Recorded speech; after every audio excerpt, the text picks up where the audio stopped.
couple of comments. First of all, China is setting up the most sophisticated surveillance state in human history. If you live in China, particularly in a sensitive area, we're at a point where the government is essentially tracking your movements 24/7 through apps installed on your phone, and of course, surveillance cameras that are everywhere with facial recognition that's getting better and better. Number two, we're seeing that China, among other countries, is increasingly brazen in extending the tentacles of its repressive apparatus to other countries. Just last week, we saw Amnesty International couldn't rent office space in New York City because a Chinese state-owned enterprise owned the building and told them no. In New York City, we had a Canadian member of parliament using a WeChat page to communicate with her Chinese Canadian constituents, and her posts were being taken down by the Chinese government in Canada.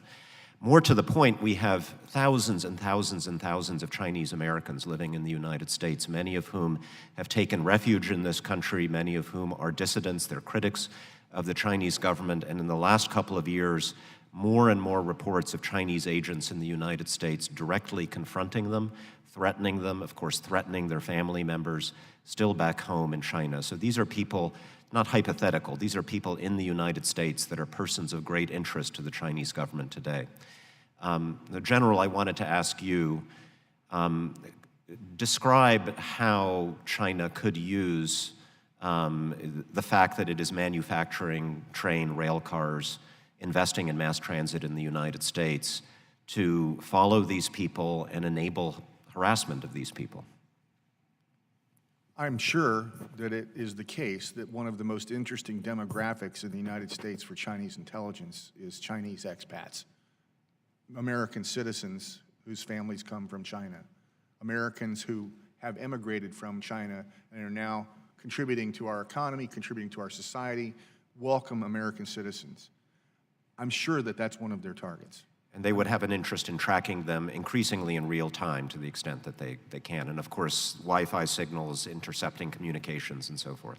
It's like putting an antenna for their intelligence collection systems in every major city in the country, assuming that this dynamic continues. But they've already got those antennae in some of the largest cities in our country, and I'm sure they'll use it for that. If I may, strategically, one of the hardest things to do, you have to know the capabilities of the adversary. The hardest thing to do is to find the intentions of the adversary. For us, as well as our adversaries, we look at each other all the time. China is developing the capability in bounds to collect against us, to collect against whatever targets they want. Giving them attack services of our transit rail cars is a gift to them. The same thing with freight rail. Much more strategic, much more logistically challenging for us because, again, it's our strategic asset. But we need to understand that what they really want to know is our intents.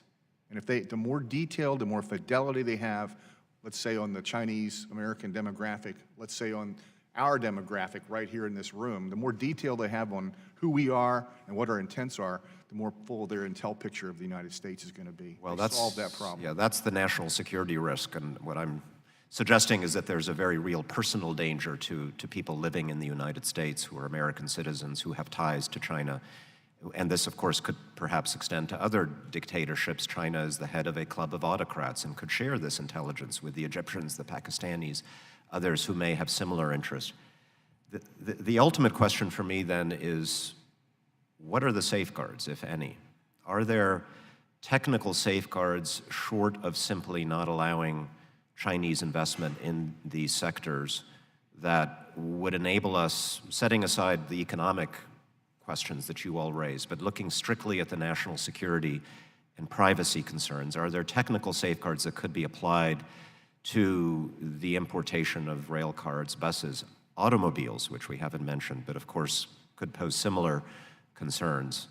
Or is the only safeguard simply not accepting the investment? If we want to avoid the risk, then we need to not accept the investment. If we want to manage the risk, then there are some things we can do short of prohibiting it. We have techniques that we can use to mitigate cybersecurity vulnerabilities, but we're going to have to manage it no matter what, whether it's completely cutting it off or using the technical measures that we have to detect transmission of signals, for example. But again, the best way to manage risk is to avoid it. Congressman, can I add one very quick point to this? Very, very quick. And I've got a flight to catch, so I do so at my own peril here. But the reality is agnostic to the perpetrator, we have a responsibility to do more from a cybersecurity standpoint, because that attack surface is growing exponentially, whether it's China-driven or anything else. So I would argue that there are a lot of steps that can and should be taken. I just don't want that heavy regulatory hammer alone to be driving all that. We need to test their vulnerabilities and test systems within systems.